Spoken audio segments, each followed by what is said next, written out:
Hello everyone. I hope you are doing well in your life. I am Swagat Panda, your physics educator and you are watching Academic Guy. अगर आप इस channel में नया है then do like, share and subscribe.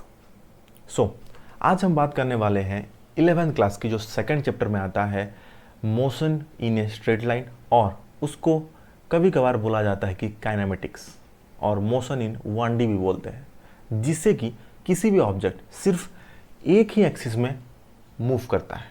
चलिए आइए जानते हैं। इस वीडियो पर्टिकुलरली उस चैप्टर का इंट्रोडक्शन टाइप का वीडियो होगा, ज़्यादा लंबा नहीं होगा, और इस सीरीज़ में कोई सा भी वीडियो ज़्यादा लंबा नहीं बनेगा। पर्टिकुलर छोटा छोटा टॉपिक लेके उसको 15-20 मिनट में ख़त्म करने की कोशिश करेंगे। क्लियर? अगर आपको सीखना है कॉन्सेप्ट वगैरह तो वीडियो पे लास्ट तक बने रहिए, और यूनिट एंड डायमेंशन जानने के लिए ऊपर जो आई बटन शो हो रहा है उसमें क्लिक कीजिए। ठीक है, चलिए शुरू करते हैं आज की क्लास। तो एक मिनट बस, हाँ ये दिखाना था तुम्हें। अगर आपको आज जो पढ़ाने वाले हो उसका नोट्स चाहिए देन तुम लेफ्ट साइड वाले क्यूआर कोड को स्कैन कर सकते हो, and for doubts you can scan the right hand side QR code. Okay, और मुझे अपना इंस्टाग्राम आईडी में मैसेज भी कर सकते हो। मैसेज मतलब डाउट पूछना, ठीक है। पूरा पब्लिक अकाउंट है, फॉलो करने की कोई ज़रूरत नहीं, या फिर मेरे पोस्ट को भी लाइक करने का कोई बाउंड नहीं है, ठीक है। बस तुम्हारा डाउट हुआ, आप पूछो मुझे मैसेज करके, डाउट क्लियर हुआ, ख़त्म। हाँ, अगर कुछ टॉपिक समझना है देन मुझे सजेस्ट कर सकते हो, जिसको मैं एक वीडियो बना के यूट्यूब में अपलोड कर दूंगा, जिससे कि तुम बार बार रिवाइज करके देख भी सकते हो। क्लियर? ठीक है, तो चलिए अब शुरू करते हैं आज की वीडियो को।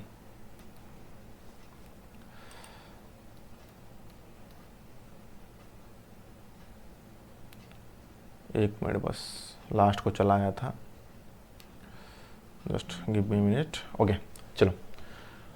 तो मोशन, किसी भी ऑब्जेक्ट का मोशन जानने के लिए या फिर उसका पोजीशन जानने के लिए सबसे पहले बेसिक चीज़ जो है वो है हमारा फ्रेम ऑफ रेफरेंस। ये अभी बहुत बेसिक सा है, क्या है फ्रेम ऑफ रेफरेंस, लेकिन धीरे धीरे जैसे हायर क्लास में जाओगे उसमें फ्रेम ऑफ रेफरेंस का बहुत यूज आता है, ठीक है। तो आइए जानते हैं फ्रेम ऑफ रेफरेंस क्या होता है। जैसे कि बुक में डेफिनेशन दे रखा है, मैं एक बार उसको रीड कर देता हूँ, उसके बाद देखेंगे क्या है। Frame of reference is the frame in which an observer seats and make the observation. ये क्या बोल रखा है? फ्रेम ऑफ रेफरेंस एक ऐसा फ्रेम या फिर हम पोजीशन मान लेते हैं जहाँ पे कि एक ऑब्जर्वर, जैसे कि मैं एक गाड़ी जाता हुआ देख रहा हूँ तो मैं हो गया ऑब्जर्वर, ठीक है। मैं एक मेरे सामने कार जाता हुआ देख रहा हूँ तो मैं हो गया ऑब्जर्वर ना, सही है ना। तो मैं जहाँ पे बैठ के देख रहा हूँ वो हो गया मेरा फ्रेम ऑफ रेफरेंस। जैसे कि मैं यहाँ पे बैठ के क्लास कर रहा हूँ तो ये हो गया मेरा फ्रेम ऑफ रेफरेंस। तुम अपना घर पे बैठ के क्लास ले रहे हो, वीडियो देख रहे हो, तो वो तुम्हारा घर हो गया तुम्हारा फ्रेम ऑफ रेफरेंस। और एक सिंप्लीफाई एग्जांपल दिए तो देखो, सपोज मान लेते हैं ये तुम्हारा स्कूल है, ये तुम्हारा स्कूल है। क्लियर? ये हो गया तुम्हारा घर, और ये हो गया तुम्हारा दोस्त का घर, ठीक है। ये हो गया तुम्हारा, मेरे पीछे आ रहा गया नहीं, फ्रेंड का घर। तो मुझे बताओ, तुम्हारे घर से स्कूल का डिस्टेंस जितना है, क्या गारंटी है कि तुम्हारे फ्रेंड के घर से स्कूल का डिस्टेंस वही सेम होगा? मुझे बताओ एक चीज़, कितना चांसेस है? हाँ, पास मास पे है वो दूसरा चीज़ है, स्पेशल केस मान लेते हैं, लेकिन जनरली कभी भी तुम्हारे घर से स्कूल का डिस्टेंस जितना है, तुम्हारे दोस्त के घर से स्कूल का डिस्टेंस उतना ही एग्जैक्ट होगा क्या? कभी भी नहीं हो सकता ना। ये हो गया सपोज 5 मीटर, तो ये मस्ट उससे कुछ ज़्यादा कुछ कम हो सकता है। ये हो सकता है 2 मीटर भी हो सकता है, या फिर हो सकता है 10 मीटर भी हो सकता है, हमेशा चेंज हो जाएगा। क्यों? क्योंकि हमारा फ्रेम ऑफ रेफरेंस चेंज हो गया। 5 मीटर कब हुआ? जब हम खुद के घर से स्कूल का डिस्टेंस मेजर किए, तो हमारा फ्रेम ऑफ रेफरेंस क्या हो गया? खुद का घर। अभी हम दोस्त के घर से मेजर कर रहे हैं, अभी हम दोस्त के घर से मेजर कर रहे हैं ना, तो फ्रेम ऑफ रेफरेंस क्या हो गया? दोस्त का घर। समझ में आया कि नहीं? जहां से तुम हो और मेजर कर रहे हो वो हो गया हमारा रेफरेंस पॉइंट, जिसको फ्रेम ऑफ रेफरेंस बोलते हैं। रेफरेंस मतलब समझ रहे हो ना, रेफरेंस पॉइंट। तुम्हें किसी भी डिस्टेंस, जैसे कि मान लो अगर तुम्हारा घर ना दे तो स्कूल का डिस्टेंस बता सकते हो मुझे? नहीं समझे? देखो, मैंने यहाँ पे बोल दिया कि तुम्हारा घर वगैरह कुछ नहीं है, तुम्हारा घर वगैरह कुछ नहीं है, तुम पढ़ाई नहीं कर रहे हो, बाहर से घर से निकाल लिए, मान लेते हैं, जो कि हो भी सकता है, ठीक है ना? तो तुम्हारा घर से स्कूल का डिस्टेंस पता है कि 5 मीटर है, लेकिन हम मान लेते हैं तुम्हारे पास घर ही नहीं है, सिर्फ स्कूल है तुम्हारे पास, तो तुम कैसे बताओ कि स्कूल का डिस्टेंस कितना है? बताओ, बता पाओगे? नहीं ना। तो इसीलिए स्कूल का डिस्टेंस जानने के लिए तुम्हें एक रेफरेंस पॉइंट चाहिए, जो कि यहाँ पे है तुम्हारा घर। समझ में आया रेफरेंस पॉइंट क्या है? हमें किसी भी डिस्टेंस या फिर किसी भी चीज़ का पोजीशन जानने के लिए हमें एक रेफरेंस पॉइंट मस्ट चाहिए। बिना रेफरेंस पॉइंट के हम किसी भी डिस्टेंस या फिर किसी भी लेंथ को मेजर नहीं कर सकते यार। कैसे करोगे? तुम्हारे पास कोई रेफरेंस पॉइंट नहीं है, कैसे मेजर करोगे कि स्कूल का डिस्टेंस कितना है? मैं बोलूँगा मेरे घर से स्कूल का डिस्टेंस 10 किलोमीटर है, तुम बोलोगे तुम्हारे घर से स्कूल का डिस्टेंस 5 किलोमीटर है, और कोई बोलेगा उनका घर से स्कूल का डिस्टेंस 2 किलोमीटर है। तो कौन सा सही है? इसीलिए हमें बताना पड़ेगा कि 10 मीटर किसके लिए है अगर फ्रेम ऑफ रेफरेंस मेरे घर है, 5 मीटर किसके लिए है अगर फ्रेम ऑफ रेफरेंस तुम्हारे घर में है, 2 मीटर किसके लिए है अगर फ्रेम ऑफ रेफरेंस तुम्हारे दोस्त का घर हो गया। समझ में आया फ्रेम ऑफ रेफरेंस क्या है? हम जहां पे बैठ के स्कूल का डिस्टेंस मेजर कर रहे हैं या फिर किसी भी चीज को ऑब्जर्व कर रहे हैं, ऑब्जर्व मतलब क्या? देख के उसके बारे में पता लगाना, ठीक है? तो वो करेंगे, उसको क्या बोलते हैं हम? Frame of reference. और ये 2 टाइप का होता है। क्या क्या?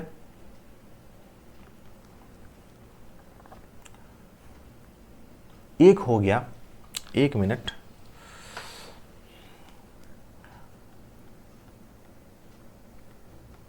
इनर्शियल फ्रेम ऑफ रेफरेंस, और सेकंड हो गया non inertial frame of reference. तो सर दोनों में डिफरेंस क्या है?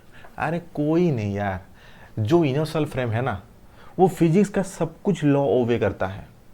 जो इनर्शियल फ्रेम है फिजिक्स का सब लॉ फॉलो करता है यार। समझ में आया? फिजिक्स का सब लॉ फॉलो करता है। लेकिन नॉन इनर्शियल फ्रेम वो फिजिक्स को मानता ही नहीं।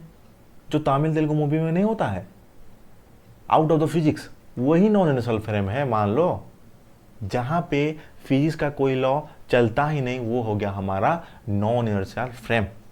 ठीक है, मैं यहां पे लिख देता हूं,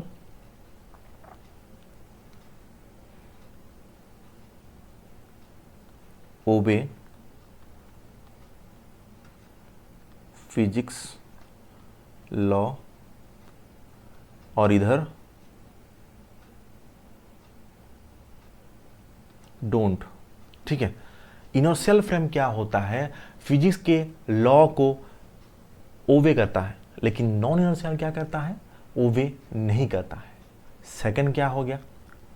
इनर्शियल फ्रेम में कोई भी एक्सटर्नल फोर्स अप्लाइड नहीं होता है, लेकिन नॉन इनर्शियल फ्रेम में क्या होता है? External force present. समझे? यहां पे एब्सेंट, कोई सा भी एक्सटर्नल फोर्स नहीं रहता है। तो मैं अगर एग्जांपल दे दूं, इजी एग्जांपल, चलो इमेजिन करो, फील करो फिजिक्स को। देखो, हम कार में जा रहे हैं, सपोज मान लेते हैं 20 किलोमीटर पर आवर स्पीड है हमारा कार का, 20 किलोमीटर पर आवर, टाउन के अंदर जा रहे हैं, एनएच पे नहीं जा रहे हैं, ठीक है ना। या फिर बाइक मान लेते हैं, बाइक में जा रहे हैं, ज़्यादा अच्छा लगेगा, बाइक में जा रहे हैं, ठीक है। तो मैंने स्टार्ट किया, ओह सॉरी हेलमेट पहनना भूल गया, सॉरी, हेलमेट लगा लिया। तुम पीछे बैठो, आ जाओ, पीछे बैठ गया, ठीक है। तुम एक सिक्का पकड़ो, सिक्का ना, कॉइन, अरे इंग्लिश में कॉइन नहीं बोलते हैं क्या, COIN, वही। तो मैंने जब बाइक शुरू किया, अभी बाइक को मैंने 40 किलोमीटर पर आवर में चला रहा हूँ। तुमने क्या किया, जब बाइक चल रहा है 40 किलोमीटर आवर पे, जब कांस्टेंट वेलोसिटी में चल रहा है, तुमने क्या किया, सिक्का को टॉस किया, उछाला, देखा कि उछालने के बाद फिर आके तुम्हारे हाथ में गिर रहा है। कैसे हुआ ये?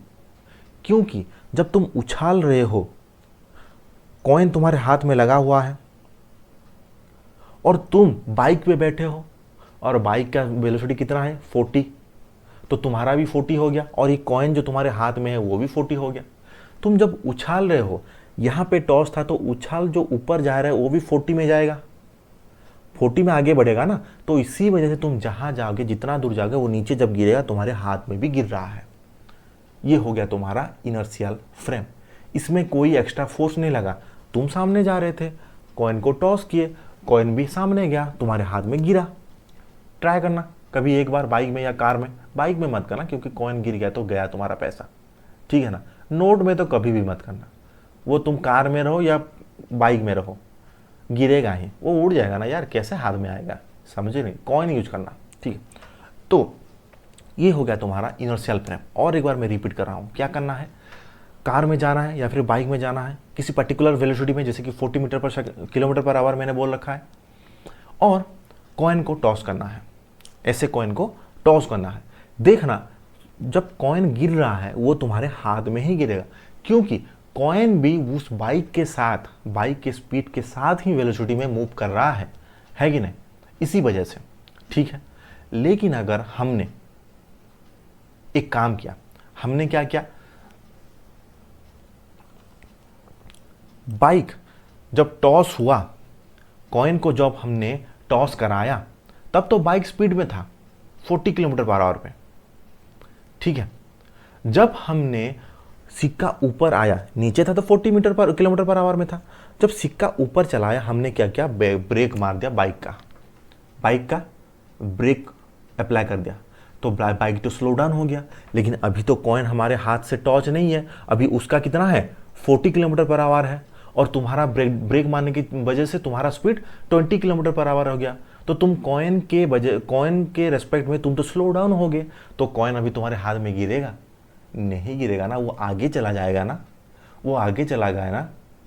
तो हमको कैसे लगा, जो फिजिक्स को नहीं जानता, हमें तो फिजिक्स पता है, मैंने अभी समझा दिया, लेकिन जिसको फिजिक्स पता नहीं रहेगा वो क्या समझेगा, ऐसा कोई एक्सटर्नल फोर्स है जो कि कॉइन को आगे खींच दिया, ऐसा समझेगा कि नहीं। अगर हम यहाँ से हैं, एक बार ट्राई किए, बाइक का स्पीड नहीं चेंज हो रहा है, तो हमने जब टॉस किया तो कॉइन हमारे हाथ में गिर रहा है। और एक केस लिए, पीछे आए, बाइक चल रहा है, अभी कॉइन को टॉस किए और थोड़ी देर बाद ब्रेक मार लिए, लेकिन कॉइन तो वही पहले वाले स्पीड से जा रहा है, लेकिन हमारे बाइक का स्पीड तो स्लो डाउन हो गया है, तो कॉइन आगे चला जाएगा ना, अभी तो हमारे हाथ थोड़ी ना आएगा, वो तो आगे गिर जाएगा हाथ का। तो क्या हुआ, एक एक्सटर्नल फोर्स लग रहा है, ऐसा फील हुआ कि नहीं, एक एक्सटर्नल फोर्स लग रहा है, ऐसा फील हुआ कि नहीं हुआ ना, उसको बोलते हैं non inertial frame. Inertial frame मतलब क्या हो गया, जिसमें हम सिक्का उछाले, वो हमारे हाथ में गिरा, वो नॉर्मल चीज है, वो कोई आम आदमी भी समझ सकता है। लेकिन फिजिक्स के अगर समझ में ना हो, अगर आप फिजिक्स नहीं समझे, देन जब सेकंड केस हमने लिया नॉन इनर्शियल फ्रेम, उसमें क्या लगेगा कि एक एक्सटर्नल फोर्स था जो कि कॉइन को आगे फोर्स डाल दिया, है कि नहीं समझे। चलो नॉन इनर्शियल फ्रेम का और एक एग्जांपल देता हूँ। कभी ऐसा किए हो, एक स्टोन में रस्सी बांध के राउंड राउंड घुराए उसको, किए हो, अरे बढ़िया। तो ऐसा नहीं लगता है, एक ऐसा चीज है जो कि वो स्टोन को बाहर की तरफ खींच रहा है, बाहर की तरफ पुल कर रहा है, ऐसा नहीं लग रहा है। लेकिन होता है क्या बाहर में? नहीं होता है ना। लेकिन हमें फील तो होता है ना, बाहर से कोई पुल कर रहा है करके स्टोन को, होता है ना, लेकिन एक्चुअल में नहीं होता है। तो वो एक एक्सटर्नल फोर्स हुआ कि नहीं? उसको बोलते हैं हम नॉन इनर्शियल फ्रेम, जिसमें फिजिक्स का लॉ यूज नहीं हुआ। हमें हो रहा है, हम देख रहे हैं कुछ भी नहीं है, लेकिन कोई तो फोर्स हमें पुल कर रहा है कि नहीं? वो हो गया हमारा inertial frame, sorry non inertial frame, sorry non inertial frame. Inertial frame क्या हो गया? जो फिजिक्स के लॉ को ओबे करता है। और नॉन इनर्शियल क्या हो गया? जो फिजिक्स के लॉ को ओबे नहीं करता है और उसमें एक एक्सटर्नल फोर्स अप्लाइड रहता है। ऑल ओके, ठीक है। तो इतना हो गया तुम्हारा बेसिक्स, क्लियर। नेक्स्ट, और हाँ, एक चीज अगर समझे तो इनर्शियल फ्रेम में क्या होता है, नॉन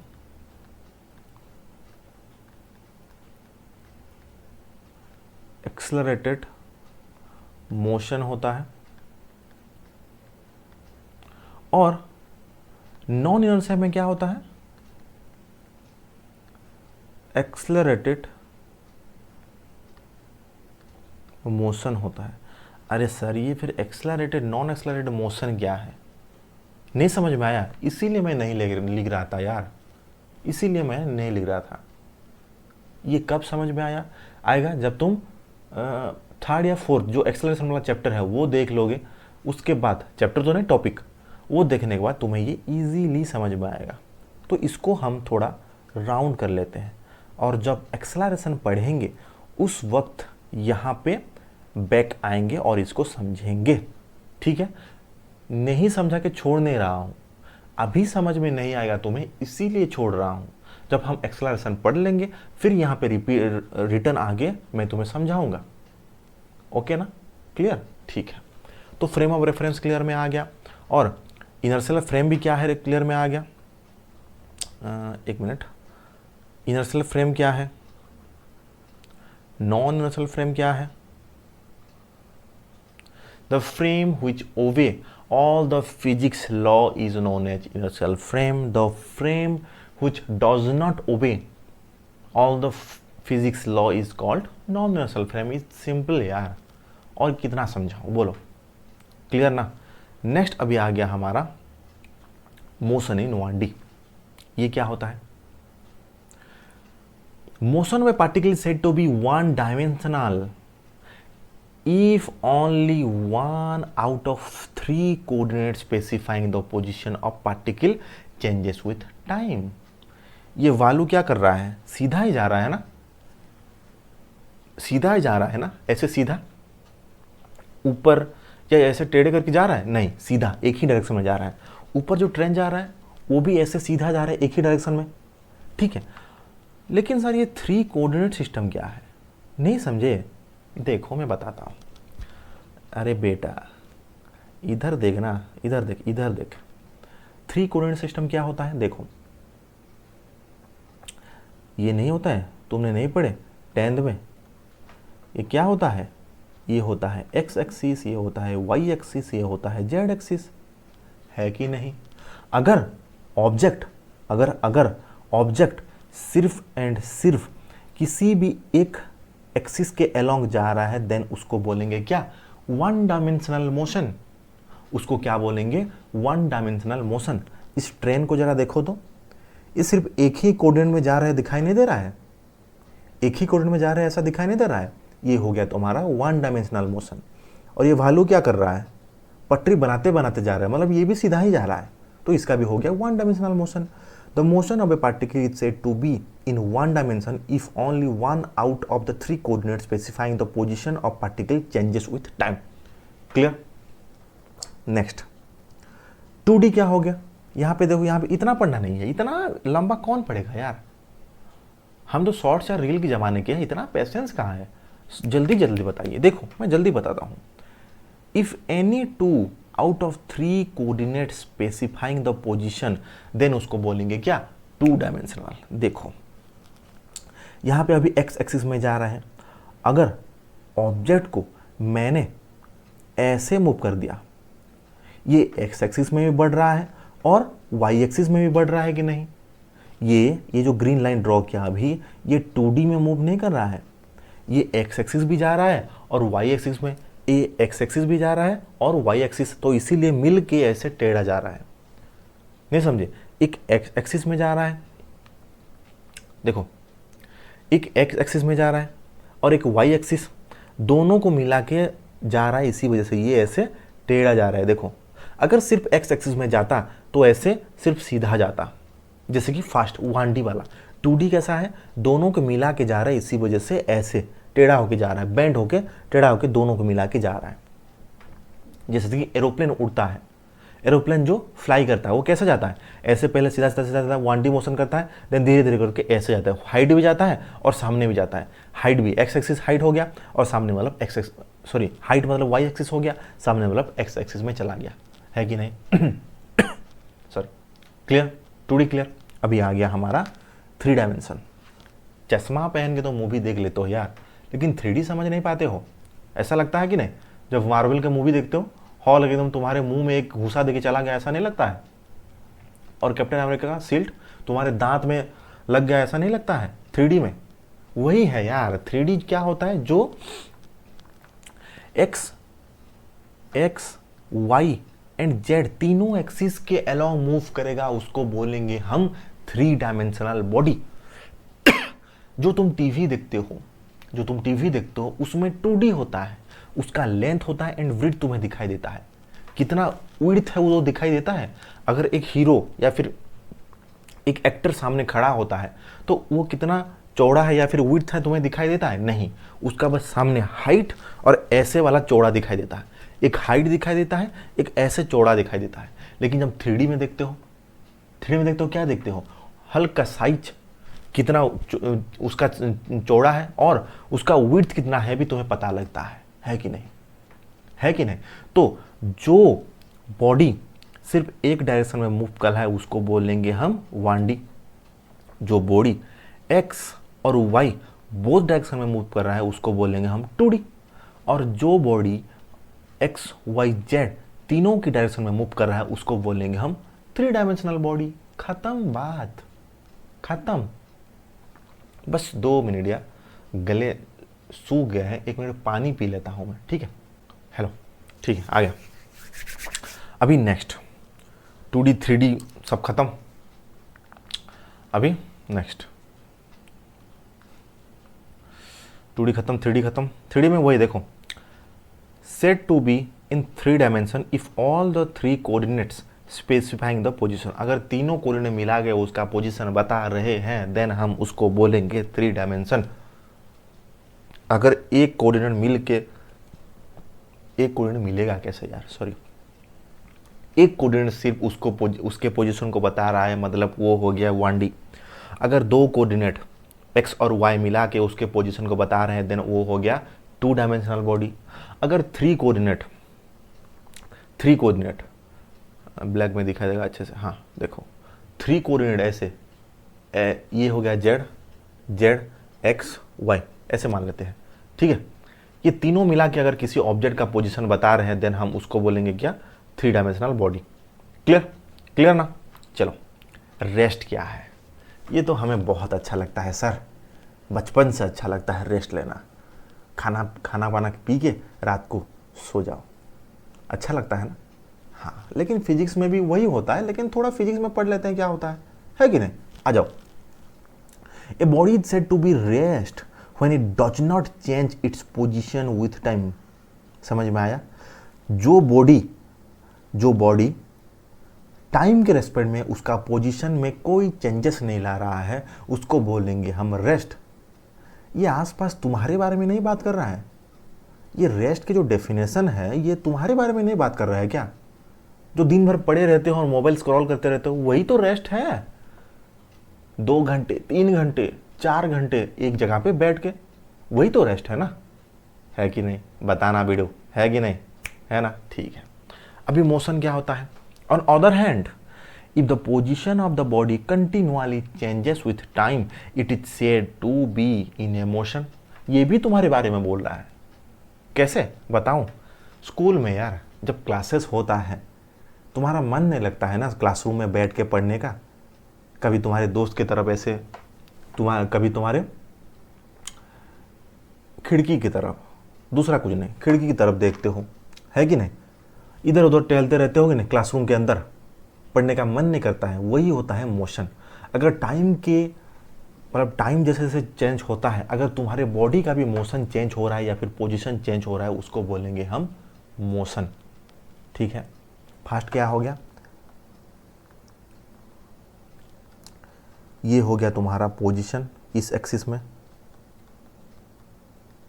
और इस एक्सिस में हो गया तुम्हारा टाइम। अगर टाइम 1 सेकेंड, 2 सेकेंड, 3 सेकेंड नहीं, minute, 1 minute, 2 minute, 3 minute, 4 minute, तुम्हारा पोजीशन वही सेम है। ये हो गया तुम्हारा पोजीशन तुम्हारे बेड पे। ठीक है, वही 1 मिनट में वही हो, 2 मिनट में भी वही हो, 3 मिनट में भी वही हो, 4 मिनट में वही हो। तो ये हो गया तुम्हारा रेस्ट का एग्जाम्पल। अगर अगर अगर अगर अगर तुम्हारा बॉडी टाइम के रेस्पेक्ट में चेंजेस हो रहा है, जैसे कि यहाँ पे देखो, ये हो गया तुम्हारा पोजीशन एक्सिस। अरे ये बताऊँ क्या यार, तुम 10th में नहीं किए हो एक्सेस वाई एक्सिस? एक में एक्स लेते थे, एक में वाई लेते थे, नहीं किए क्या? एक्स में मैंने वाई में ले लिया पोजीशन वाला, एक्स में ले लिया टाइम वाला। तो ये देखो, टाइम जैसे जैसे बढ़ रहा है तुम्हारा पोजीशन भी देखो धीरे धीरे ऊपर जा रहा है। टाइम जैसे जैसे बढ़ रहा है, टाइम इस तरफ बढ़ रहा है, तुम्हारा पोजीशन इस तरफ चेंज हो रहा है। लेकिन इस तरफ कोई चेंजेस हुआ है क्या पोजीशन में? नहीं ना, तो इसलिए ये रेस्ट हो गया। और ये क्या हो जाएगा हमारा? मोशन। खत्म बात। ये हो गया हमारा मोशन। तो रेस्ट में तो कोई मतलब टाइप्स नहीं होता है, लेकिन मोशन का टाइप होता है। क्या क्या? फर्स्ट हो गया ट्रांसलेटरी मोशन। ट्रांसलेटरी मोशन क्या होता है? अगर एक बॉडी है सपोज, इसको हमने यहां से यहां तक ले आए, इसको हमने यहां से यहां तक ले आए, और इसके अंदर कुछ पार्टिकल है, इसके अंदर कुछ पार्टिकल है। ठीक है, तो इस सभी पार्टिकल, ईच पार्टिकल अगर सेम डिस्टेंस ट्रैवल किए हैं, ये भी जितना, ये अगर ये पार्टिकल अगर 4 मीटर है, देन ये पार्टिकल भी अगर 4 मीटर किया हो, अगर ये पार्टिकल भी 4 मीटर गया हो, या फिर ये पार्टिकल भी 4 मीटर गया हो, और ये लास्ट वाला जो बचा ये भी अगर 4 मीटर गया हो, देन जाके उसको हम बोलेंगे ट्रांसलेटरी मोशन। सिंपल यार, एक ऑब्जेक्ट अगर सीधा जा रहा है उसको हम ट्रांसलेटरी बोलते हैं। ये मैं फिजिक्स के वर्ड में तुम्हें समझाने की कोशिश कर रहा था। लोकल लैंग्वेज क्या है? एक ऑब्जेक्ट सीधा जा रहे हैं, ट्रांसलेटरी मोशन, खत्म। तुम चलते हुए स्कूल में जा रहे हो, तुम्हारे बॉडी का जो भी पुर्जा है, हाथ गोड़ सिर दिमाग, दिमाग तो नहीं है, आँख कान नाक जो भी है, एक साथ तुम्हारे में जा रहे हैं ना। तुम अगर 10 किलोमीटर जा रहे हो, तुम्हारा हाथ भी तो तुम्हारे साथ 10 किलोमीटर जा रहा है, वही हो गया ट्रांसलेटरी मोशन। समझे कि नहीं समझे? समझे ना? ठीक है, एक बार डेफिनेशन देख लेते हैं। देखो,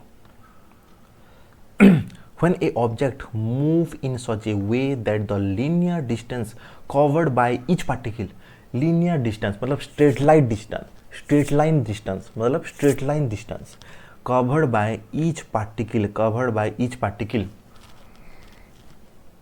of the body is same during the motion, then the motion is set to translatory or translation motion। अगर एक ऑब्जेक्ट का सारे पार्टिकल सेम डिस्टेंस ट्रैवल किए हो, सेम लीनियर डिस्टेंस ट्रैवल किए हो, देन हम उसको बोलेंगे ट्रांसलेटरी मोशन। समझ में आया? बहुत सिंपल कॉन्सेप्ट है। ठीक है, नेक्स्ट रोटेटरी मोशन। इसमें क्या होगा? एक सर्किल मैंने मान लिया,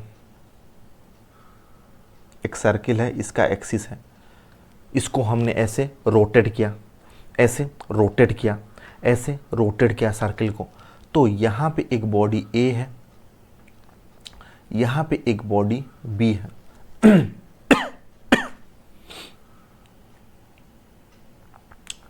तो रोटेट करने के बाद ए ने सपोज थीटा एंगल पोजीशन में चला आया। रोटेट करने के बाद ए क्या क्या यहाँ पे था पहले, रोटेट करने के बाद यहाँ पे आ गया और उसके एंगल को हमने थीटा दे दिया। तो B जहाँ पे है, अगर B यहाँ पे चला आया, B यहाँ पे चला आया और उसका एंगल भी, जो इतना एंगल चेंज हुआ है वो भी थीटा है, देन हम उसको बोलेंगे रोटेटरी मोशन कर रहा है ऑब्जेक्ट। अगर एक ऑब्जेक्ट है, सर्किल ना हो, कोई सा हो, अगर उसी का जो पार्टिकल सेम एंगल में डिस्प्लेस कर रहे हैं, सेम एंगल में डिस्प्लेस कर रहे हैं, देन हम उसको बोलेंगे रोटेटरी मोशन। देखो definition, when a body moves in such a way that every constituent particle of it describe the same angular displacement। angular displacement मतलब क्या होता है बेटा? angular displacement मतलब ये थीटा कितना एंगल में डिस्प्लेस हुआ है, ये यहाँ पे था A, रोटेट करने के बाद ये यहाँ पे चला आया, इतना एंगल डिस्प्लेस हुआ कि नहीं, इसको बोलते हैं एंगुलर डिस्प्लेसमेंट। अगर ए का भी थीटा एंगुलर डिस्प्लेसमेंट है, ऐसे थीटा, ये थीटा एंगल डिस्प्लेसमेंट है, अगर ए का भी थीटा एंगल डिस्प्लेसमेंट है और बी का भी वही थीटा एंगल डिस्प्लेसमेंट है, देन टोटल ऑब्जेक्ट या फिर बॉडी को बोलेंगे वो रोटेटरी मोशन कर रहा है, वो रोटेटरी मोशन कर रहा है। लेकिन उसका एक पर्टिकुलर एक्सिस ऑफ रोटेशन होना चाहिए बेटा, जो मैंने ओ ले रखा है यहाँ पे, पर्टिकुलर एक्सिस ऑफ रोटेशन भी होना चाहिए। तीन चीज, दो चीज क्या क्या, एक बॉडी में सारे पार्टिकल अगर सेम एंगुलर डिस्प्लेसमेंट मतलब थीटा में सेम जा रहे हैं और उसका एक पर्टिकुलर एक्सिस ऑफ रोटेशन है, particular axis of rotation, then उसको बोलेंगे हम रोटेटरी मोशन कर रहा है, रोटेटरी मोशन कर रहा है। खत्म। देखो डायग्राम में कितना बच्चे बैठ के रोटेट कर रहा है, कितना हंसी मजाक घूम रहा है वो, ना पढ़ाई के टेंशन, ना एग्जाम के टेंशन, ना कुछ करने का टेंशन है कि नहीं। लेकिन तुम इसकी तरह घूमने मत बैठ जाना, पढ़ाई करना, ठीक है। चलो अभी से last one, oscillatory motion. Oscillatory मतलब क्या होता है? The motion which an object repeat its motion about a fix point either to and fro और back and forth is called oscillatory motion. To and fro मतलब आमने सामने, मतलब सामने जा रहे हैं फिर पीछे आ रहे हैं, सामने जा रहे हैं फिर पीछे आ रहे हैं, जो diagram to and fro motion इसको बोलते हैं, इसको टू एंड फ्रो मोशन बोलते हैं, जिसको बैक एंड फोर्थ भी बोलते हैं, टू एंड फ्रो मोशन। लेकिन इसका क्या होता है, डिफाइन द बाउंड्री, इसका एक बाउंड्री होता है। क्या बाउंड्री? यहाँ पे जैसे कि यहाँ पे ये जो बॉल जा रहा है, इसकी ये जो लाइन मैंने ड्रॉ किया, ये जो दो लाइन ड्रॉ किया, इससे ऊपर जा रहा है क्या? मुझे बताओ। देखो इससे ऊपर जा रहा है? नहीं, ये उसका बाउंड्री हो गया, ये उसका बाउंड्री हो गया। और इसको हम बोल सकते हैं, इसको हम बोल सकते हैं उसका मैक्सिमम पॉइंट भी बोल सकते हैं, मैक्सिमम पॉइंट भी बोल सकते हैं। यहाँ पे लिख रखा है एक्सट्रीम पॉइंट, मैक्सिमम पॉइंट, कोई दिक्कत नहीं। क्लियर? और ये जो बीच में है ये पॉइंट, जहाँ पे वो आके बार बार रिपीट कर रहा है, इसको बोलते हैं मीन पोजीशन।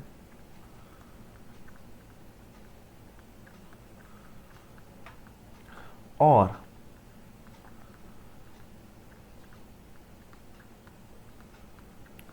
इक्विलिब्रियम पोजीशन भी बोलते हैं। सर ये इक्विलिब्रियम तो हम केमिस्ट्री में पढ़े थे, यहाँ पे कैसे चला आया? अरे बेटा इक्विलिब्रियम किसको बोलते हैं? किसी भी ऑब्जेक्ट को, किसी भी ऑब्जेक्ट के ऊपर अगर कोई सा भी फोर्स ना हो, कोई सा भी एक्सटर्नल फोर्स ना हो, एक्सटर्नल फोर्स, और वो ऑब्जेक्ट जो पोजीशन ऑक्युपाई किया है उसको बोलते हैं हम इक्विलिब्रियम पोजीशन। जैसे कि यहाँ पे ये जो पेंडुलम हिल रहा है, इसको कोई ना कोई तो हिला रहा होगा ना। अगर इसको हम छोड़ दिए तो धीरे धीरे स्लो डाउन होके ऐसे नीचे होके रह जाएगा, है कि नहीं? तो इसीलिए ये जो नीचे होके रह रहा है, इसी वजह से इसको बोलते हैं इक्विलिब्रियम पॉइंट, और स्टेबल पॉइंट भी बोलते हैं। समझ में आया? ये ऐसे झूल रहा है, अभी ऐसे झूला झूल रहा है, धीरे धीरे जो स्लो डाउन होके ऐसे होके नीचे रह जाएगा। यहाँ पे कोई एक्सटर्नल फोर्स पड़ रहा है नहीं ना, तो ये हो गया उसके लिए इक्विलिब्रियम पॉइंट। समझ में आया कि नहीं? समझ में आया? बस तो ऑसिलेटरी मोशन क्या, जो भी ऑब्जेक्ट किसी भी बाउंड्री के बीच में, किसी भी बाउंड्री जो रेड लाइन में ड्रॉ किया है, देखो जो रेड लाइन ड्रॉ किया है, जो रेड लाइन ड्रॉ किया है, इधर देखो जो रेड लाइन ड्रॉ किया है, उसके बाउंड्री के बीच में to and fro motion, to and fro motion, to and fro motion, to and fro motion, to and fro motion हो रहा है, उसको बोलेंगे हम ऑसिलेटरी मोशन, उसको बोलेंगे हम ऑसिलेटरी मोशन। क्लियर, समझ में आया? ये बस इंट्रोडक्टरी क्लास था। नेक्स्ट क्लास में हम डिस्टेंस और डिस्प्लेसमेंट के बारे में कुछ छोटी छोटी बातें करेंगे। अगर आपको नोट्स चाहिए देन ब्लू वाले जो लेफ्ट हैंड साइड में है, ये वाले, इसको स्कैन कीजिएगा। ये क्या है, नोट्स के लिए। अगर डाउट पूछना है तो इसको स्कैन कीजिएगा, ठीक है। पब्लिक अकाउंट है, कुछ फॉलो करने का कोई ज़रूरत नहीं है। हाँ, तुम्हारे मन हो तो फॉलो कर सकते हो, ठीक है, लेकिन ऐसा बाउंड नहीं है, क्योंकि पब्लिक अकाउंट है, इजीली मैसेज कर सकते हो, कोई पैसा वगैरह नहीं लगता है यार। डाउट पूछो आके, तुम डाउट पूछोगे मेरा भी नॉलेज बढ़ेगा यार। अगर ऐसा बड़ा कंसेप्ट रहा कि जिससे तुम्हारा डाउट है तो मैं एक वीडियो भी बना लूँगा उस पर, है कि नहीं? तो तुम्हारा भी हेल्प हो जाएगा और तुम्हारे साथ साथ तुम्हारे दोस्तों के साथ भी, दोस्तों का भी हेल्प हो जाएगा, है कि नहीं? तो चलिए आज इतने ही बातें करते हैं, फिर मिलते हैं नेक्स्ट वीडियो में। तब तक के लिए हंसते रहिए, पढ़ते रहिए एंड मेरे चैनल को सब्सक्राइब भी करते रहिए। टाटा, bye bye and good night.